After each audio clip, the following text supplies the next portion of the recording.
शिक्षक साथियों, कैसे हैं आप सभी। हम अभी उपस्थित हुए हैं एक ही महत्वपूर्ण सूचना के साथ। यह सभी प्रधान शिक्षकों के लिए है, खासकर प्रारंभिक विद्यालयों के यानी 1 to 5 और 6 to 8 के जो मिडिल स्कूल तक के जो स्कूल हैं उन सभी शिक्षकों के लिए यह महत्वपूर्ण सूचना है कि जो बच्चे का लाभ योजना है, जो डीबीटी के माध्यम से 75% उपस्थिति वाले बच्चों को जो सरकार की तरफ से लाभ दिया जाता है, उसकी त्रुटि के निराकरण के संबंध में है। दोस्तों, हम पूरी विवरण को सही से जानेंगे। इसके लिए आपसे रिक्वेस्ट है कि अगर आप चैनल पर नए हैं तो सब्सक्राइब कर लीजिए, साथ ही साथ आप वीडियो में अंत तक बने रहिए। पसंद आए तो लाइक कीजिएगा और दोस्तों के बीच भी शेयर कीजिएगा। जी हाँ दोस्तों, यह पत्र है अमित कुमार पुष्पक का, पटना से जारी किया गया है, जो कि संयुक्त सचिव सह प्रभारी पदाधिकारी हैं डीबीटी कोषांग के, यानी डायरेक्ट बेनिफिट ट्रांसफर कोषांग जो है शिक्षा विभाग पटना का, तो उसके वो प्रभारी पदाधिकारी हैं जिन्होंने सभी जिला शिक्षा पदाधिकारी और जिला कार्यक्रम पदाधिकारी योजना एवं लेखा यानी सभी डीईओ और सभी डीपीओ योजना एवं लेखा को पत्र लिख करके जो है उन्होंने संबोधित किया है, जिसमें उन्होंने कहा है कि लाभुक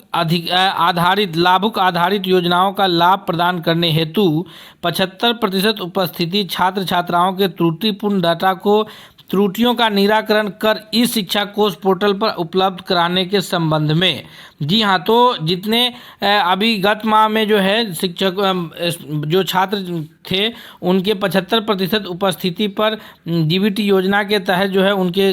जो माता पिता के अकाउंट लिए गए थे उसमें डायरेक्ट उन्हें जो है ये लाभ की योजना दी गई थी, लेकिन उनमें कई बच्चों का जो है डाटा त्रुटिपूर्ण था, जिसके संबंध में जो है निराकरण के लिए यह पत्र है। आपको बता दें कि उपयुक्त विषयक विभागीय पत्रांक जो है 342 को दिनांक 18/12/2025 की ओर से आपका ध्यान आकृष्ट करते हुए कहना है कि जो वित्तीय वर्ष 2025 के अंतर्गत लाभुक आधारित योजनाओं का लाभ प्रदान करने हेतु 75% उपस्थिति वाले कुल जो 18,98,373 छात्र छात्राएं हैं बिहार के, पूरे बिहार में जो है 18,98,373 छात्र छात्राएं हैं, उनका डाटा त्रुटिपूर्ण डाटा की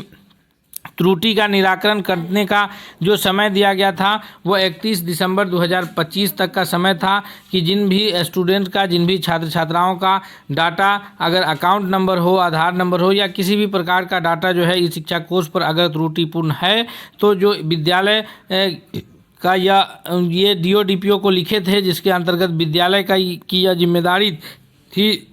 विद्यालयों को जिम्मेदारी दी गई थी कि वो उन बच्चों का डीबीटी योजना के तहत जो है लाभ प्रदान कराने के लिए जो ई शिक्षा कोष पर डाटा है उसको करेक्ट करा लें, त्रुटि को ख़त्म करा लें। लेकिन अब तक जो है ई शिक्षा कोष पर मात्र 4,48,488 छात्र छात्राओं का ही डेटा जो है त्रुटिपूर्ण डाटा का निराकरण हो पाया है, यानी 18 लाख में से केवल लगभग 4.5 लाख का हुआ है। तो यह 25% ही आंकड़ा है। 75% अभी भी स्टूडेंट ऐसे हैं जिनका डाटा त्रुटिपूर्ण है, तो उन्हीं को लेकर के जो है यह पत्र जारी किया गया है, जिसमें इन्होंने सभी डीईओ और डीपीओ को जो है संबोधित करते हुए लिखते हैं कि उक्त के आलोक में छात्र छात्राओं का जो त्रुटिपूर्ण डाटा की त्रुटियों का निराकरण करने की अवधि है वो अब